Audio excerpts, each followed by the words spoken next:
श्रद्धासंपन्न बौद्ध उपासक आणि उपासिकांनो, नमोबुद्धाय, जय भीम। मी कुमार सोनकांबळे बुद्धवाणी या चॅनलवर आपल्या सर्वांचे मनपूर्वक स्वागत करीत आहे।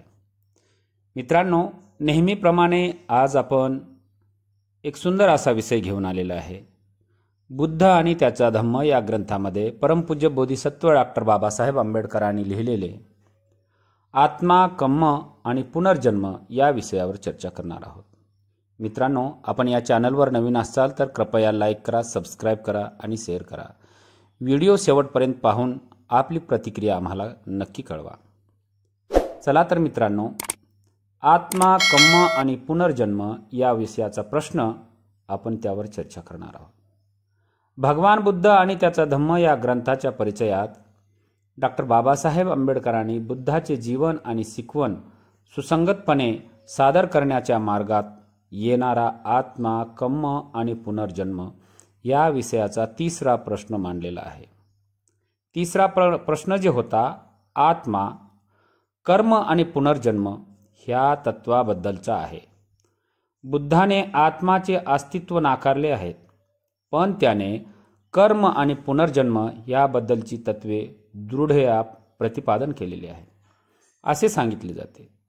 मग लगेच प्रश्न उपस्थित होतो, जर आत्मा नाही तर कर्म कसे असू शकेल? जर आत्मा नाही तर पुनर्जन्म कसा असू शकेल? हे गोंधळ निर्माण करणारे प्रश्न आहेत। बुद्धाने कर्म आणि पुनर्जन्म हे शब्द कोणत्या अर्थी वापरलेले आहेत हा एक प्रश्न आहे। त्या काळी ब्राह्मण वापरत त्यापेक्षा निराळ्या अर्थी हे शब्द त्याने वापरले आहे। असे जर असेल तर कोणत्या अर्थी? ब्राह्मण वापरत त्याच अर्थी त्याने हे वापरले काय? असे जर असेल तर आत्म्याचा अस्वीकार आणि कर्म व पुनर्जन्म यांचे दृढ प्रतिपादन ही भयानक विसंगती नाही काय? ही विसंगती उकलण्याची आवश्यकता आहे। बुद्धाने आत्म्याचे अस्तित्व नाकारले, तथापि त्याने कर्म आणि पुनर्जन्म ही तत्वे मान्य केली।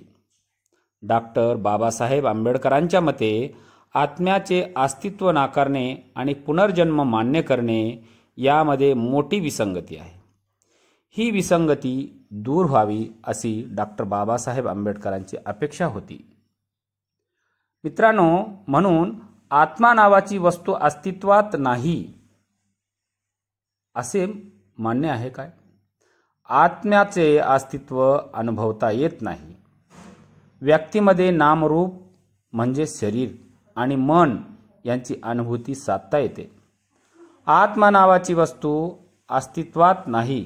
बुद्धाने आत्म्याचे अस्तित्व नाकारले हे अनंत लक्षण सूत्र यावरून स्पष्ट होते। कोणत्या सूत्रामध्ये?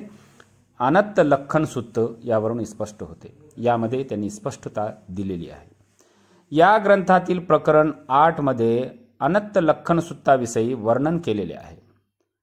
बुद्धाने स्वतःच्या अनुभूतीवर व्यक्ती म्हणजे पंचस्कंद आणि मनाचे 4 स्कंद याचा शोध लावला।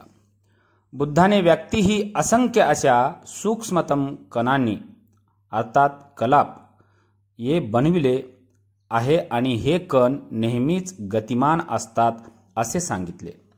आत्म्याऐवजी बुद्धाने नामरूप हा सिद्धांत मांडलेला आहे।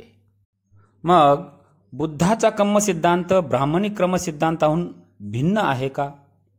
यामध्ये अंतर आहे का? यावर आपण चर्चा करणे गरजेचे आहे। बुद्धाच्या मतानुसार कर्म नियम विश्वाची नैतिक व्यवस्था कायम राखतो आणि व्यक्तीची प्रत्येक कृती विशिष्ट अशा परिणामाला कारणीभूत ठरते। कृती ही चांगली असेल तर त्याचे परिणाम हे चांगले व फलदायक असते। या उलट काया, वाचा आणि मनाची कृती अकुशल असेल तर परिणाम वाईट व दुःखदायक असते। बुद्धाने आणि ब्राह्मणांनी कर्म हा शब्द एकाच अर्थाने वापरला, ही भिन्न अर्थाने वापरला हे लोकांनी जाणून घ्यावे अशी डॉक्टर बाबासाहेब आंबेडकरांची इच्छा होती। बुद्धाचा आणि ब्राह्मणाचा कर्म सिद्धांताचा वेगवेगळा अर्थ काय आहे यावर प्रकाश टाकण्याची त्यांनी भगवान बुद्ध आणि त्यांचा धम्म या ग्रंथामध्ये डॉक्टर बाबासाहेब आंबेडकरांनी स्पष्ट केलेले आहे। या ग्रंथात खंड 4 भाग 2 मध्ये विस्तृत असे विवेचन केलेले आहे.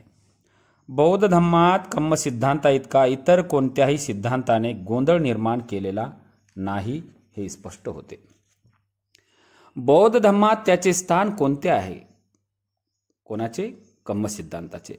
आणि त्याचा विशेष अर्थ काय आहे हे अगोदरच सांगितलेले आहे. अज्ञ हिंदू न समजता केवळ शब्द साम्यावरून असे म्हणतात की बौद्ध धम्म अथवा ब्राह्मणी व हिंदू धर्म एकच आहेत. सुज्ञ आणि सनातनी ब्राह्मणही असेच म्हणतात, परंतु त्याचा हेतू अज्ञ बहुजन समाजाची बुद्धी परस्पर गैरसमजूत करणे हा असतो. सुशिक्षित ब्राह्मणांना माहीत असते की बुद्ध धम्माचा कर्मसिद्धांत ब्राह्मणी कर्मसिद्धांतापेक्षा भिन्न आहे आणि तरीही ते म्हणत राहतात की बौद्ध धम्म आणि ब्राह्मणी अथवा हिंदू धर्म एकच आहे.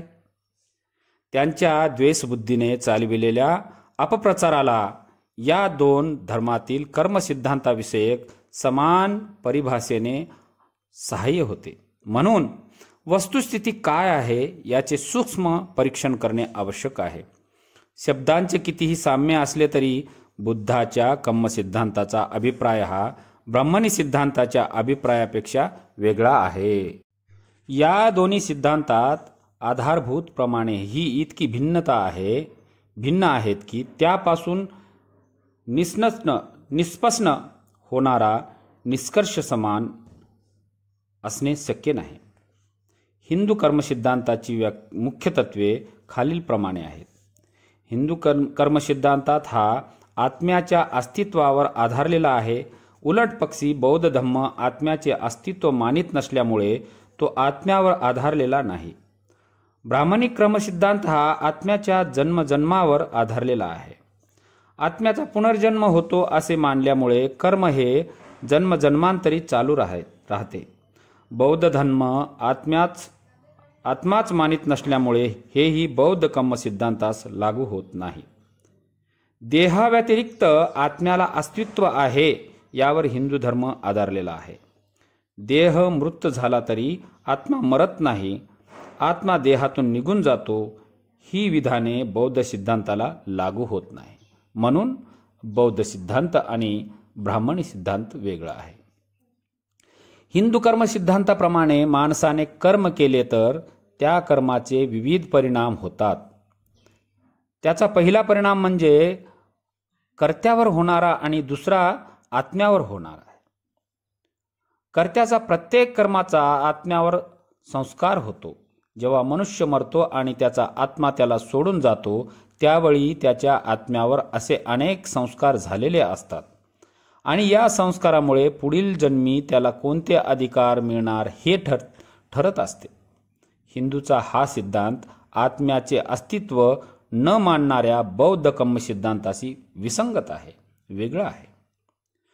वरील कारणास्तव बौद्ध कर्मसिद्धांत आणि हिंदू कर्मसिद्धांत हे एकच असू शकत नाहीत हे आपणाला स्पष्ट होते. म्हणून हे दोन्हीही एकच आहेत असे मानणे मूर्खपणाच ठरेल. जास्तीत जास्त इतकेच म्हणता येईल की या शाब्दिक मायाजाळापासून सावध राहा.